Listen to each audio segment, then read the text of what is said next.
दिव्याच भेटले आहे म्हणे म्हणता माझ्या बबुरवा याचा भक्त भावे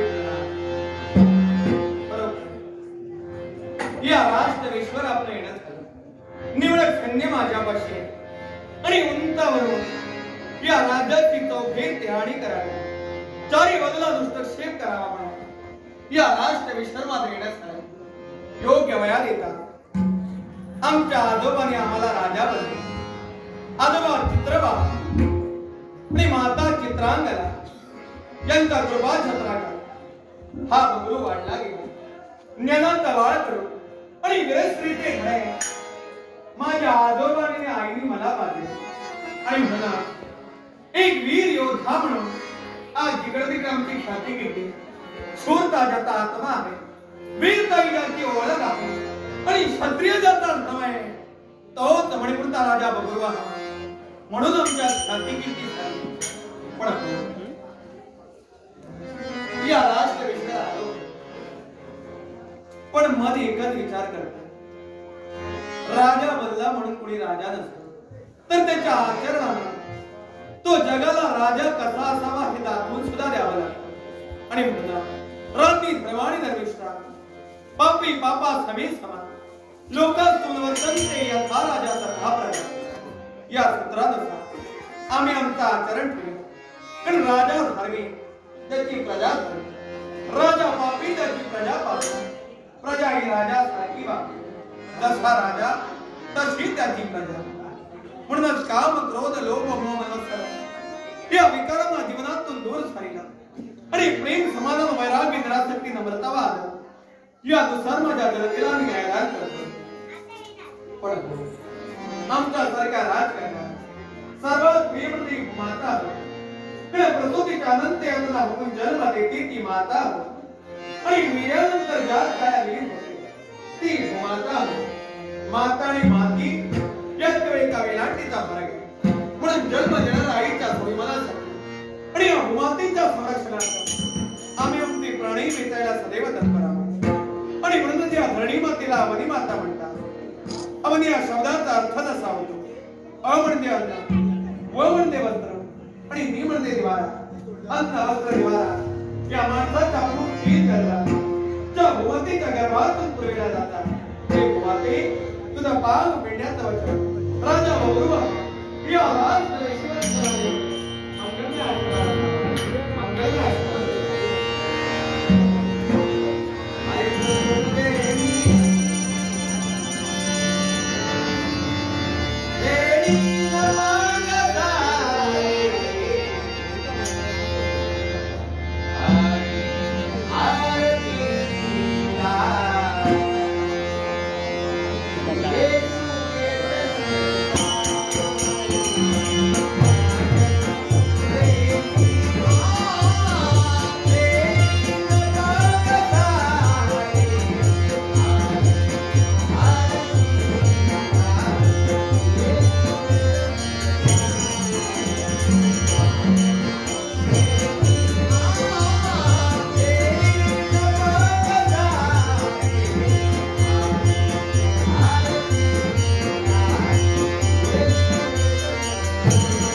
तो शब्द मी या भूमातेला दिलाय तो अखेरच्या क्षणापर्यंत मला पाळायचा आणि भूमाता नसेल तर आमच्या सारख्या क्षत्रियांना आणि का राज करताना तरी काय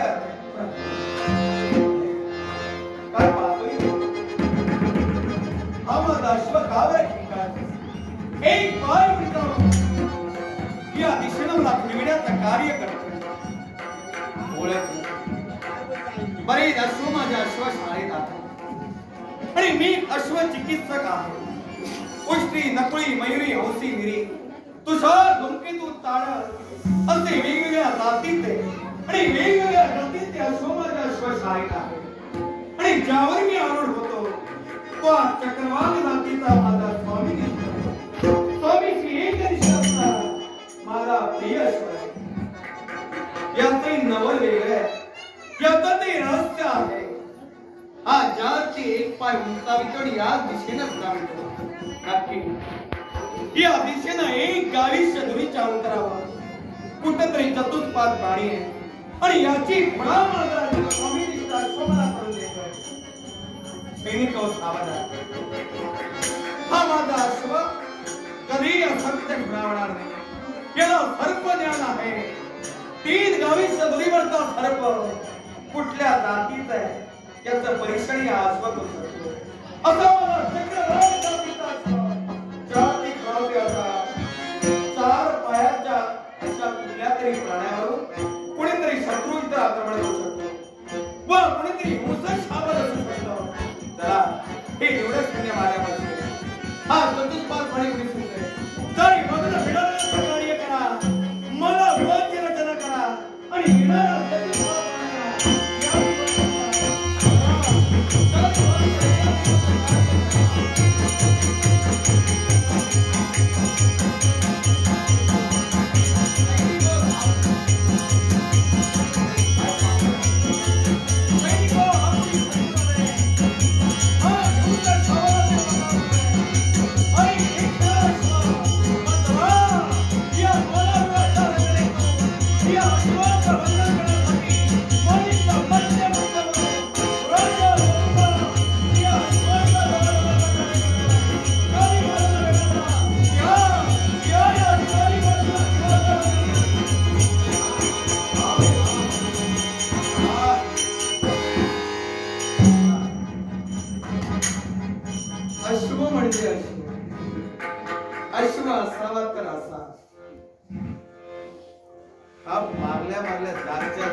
काय देखणं अश्व आहे बरीच अश्व माझ्या अश्व शाळेत आहे पण त्याहूनही वेगळा आगळा आणि निराळा असा अश्व वा वा वा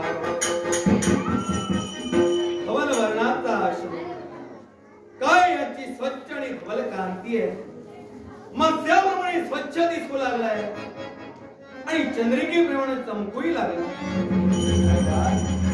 पाठीवर रेशमी धूळ पायात तर चांदीचे तोडे उच्च तर पीठ वर्णाची अरे वा तोंडात रेशमी पट्टा आणि काळा ब्लाउजचा लगा अरे इकडे तर पाहिलं नाही कर्ण तर श्याम रंगाचे ओळखलं म्हणजे श्याम कर्ण वारू ज्याला म्हणतात तोच हा काय पाहतोय मस्तकावर काळी गोरे केस आणि त्यातून मस्तकी पत्रिका हा सर्व सामान्य अश्वाच्या मस्तकावर ज्यार ती पत्रिका आहे हा नाविन्यपूर्ण अश्व आहे अश्व आहे तरी कोणाचा हरिओम स्वस्ति श्री विराज जय गोपाल देवाचा नमस्कार हरिओम स्वस्ति श्री विराजित कुरुकुल भूषण युधिष्ठिर अपराजित श्री सकल शास्त्र शस्त्र पारांगत महर्षी व्यासाग्नि कृष्ण कृपांकित अश्वमेध पृथ्वीवर सोडित विश्व शांती गोत्रात्या निवारणार्थ तो वीर आश्वास वंदन करीत मम अनुजान समेत द्वंद्व पुकारित. म्हणजे अश्वकुळा सर्वसामान्य वीरांचा आलय. भारताचे भारतेश्वर झाले असे जगतचे वीर म्हणजे पार्थ युधिष्ठिर यांच्यापैकी अश्व पांडवांचा यात्रेकरी कटात ते कट नाही म्हणे नरी भारत आहे जगतांनी सामर्थ्यच आहे त्याला वीराप्रमाणे अश्वात वंदन करावे. बरं पुढं काय बरं रेखा तो वीर अश्वास वंदन करीत मम अनुजान समेत द्वंद्व पुकारित. ज्या वीरानं अश्वाचं वंदन केलंय त्याला आपल्या वीरांशी युद्ध करावं लागेल. दावावे आपले ऐश्वर्य त्वरित न करी दाती तृणधरोणी करखंडणी सहित निशस्त्र शरणावे पांडवांसहित. आज छान रेखाटला ज्याच्या ऐश्वर्य सामर्थ्य आहे त्याला अश्वाचं वंदन करावं आणि पांडवांशी रोना करावे. पण शेवटी काय रेखाटला ज्याच्या ऐश्वर्य सामर्थ्य नाही अशा वीरांनी दाती तृण घेऊन करभार खंडणीचा पांडवीरांना शरण लावावं. शरण येणं आमच्या रक्तातच नाही पण वीराप्रमाणे अश्वाचं वंदन केल्या अर्थात वारे पांडवीरांना भारताचे भारतेश्वर झाल्यानंतर तुम्हाला जडलेला अहंकार आहे. मग तुमचा अहंकाराला रोवून काढण्यासाठी तुमचा गर्वाधारण करण्यासाठी राजा गौरवांसाठी म्हणतात सैनिको चला ही अश्वाची आता मुक्तता नाही. हे पांडव काय मातापरी होते आहे त्यांची पराक्रम का आहे मलाही अनुभव पाहिजे. मला हे करा एकी पांडवी होते त्यांच्याशी ओळख करून त्यांचा गर्वाचा आरंभ करायचा. हा याज्ञिक अश्व आहे. मग अश्वमेधाच्या नियमानुसार विधिवत ब्राह्मणांचा मंत्र घोषा आणि सुदीर्घोत सुस्ताळी ही अश्वाला देण्यासाठी सैनिको चला पुढील पांडवी होते अश्वाची मुक्तता नाही.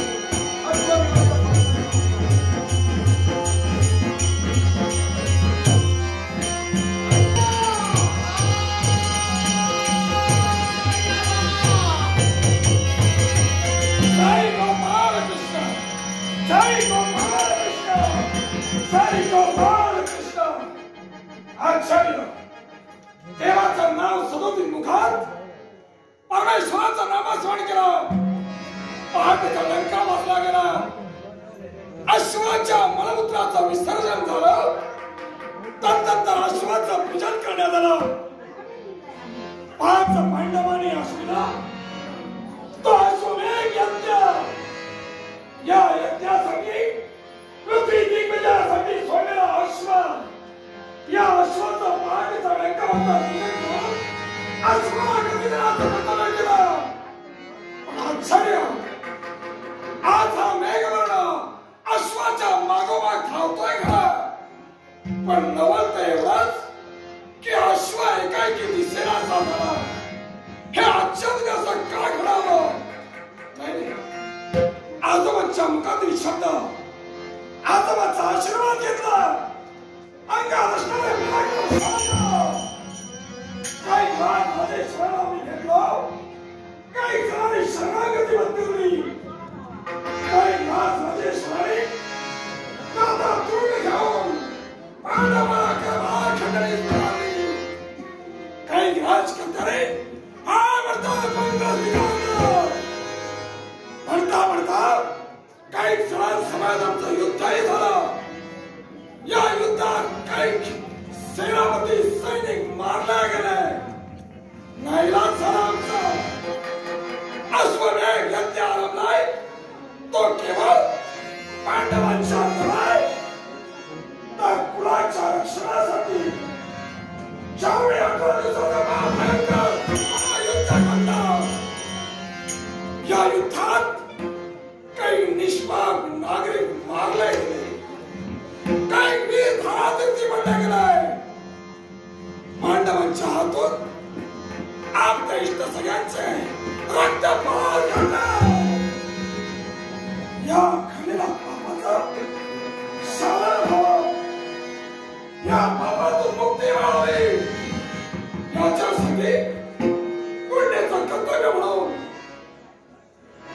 यज्ञ आम्ही आरंभला.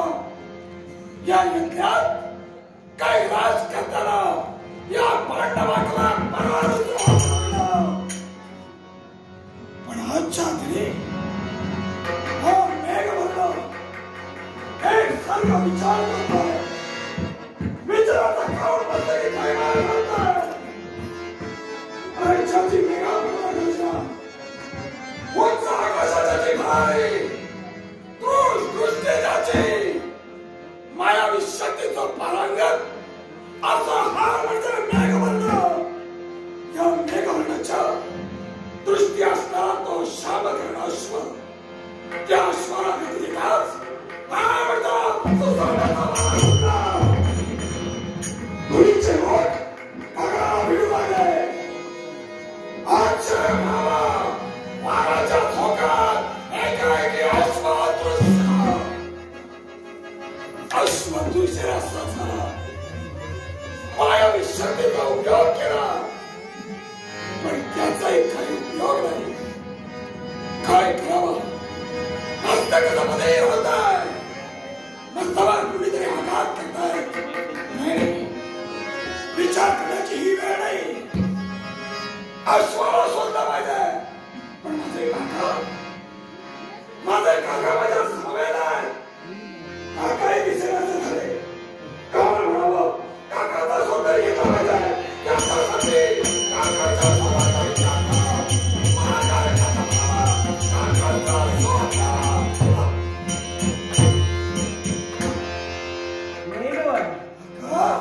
समाधान वाटू लागलं. तुझी गमती का झाली म्हणून समाधानी बनलं. काका एक सारखा विचार करतोय. विचाराच्या घरात इथपर्यंत पोहोचले नेमका तू आलास. काका तुम्ही विचार करता. होय अश्वाच्या बाबतीत विचार नाही करत ना. आणि त्याच अश्वाच्या बाबतीत मी विचार करतोय. जो सावत्र वारून पांडवांनी सोडला. ज्या अश्वाचं पूजन करून त्या अश्वाला गती दिली गेली. तो अश्व एकाएकी दिसेना झाला. काका म्हणजे अश्व तुम्हाला दिसणार आहे की काय.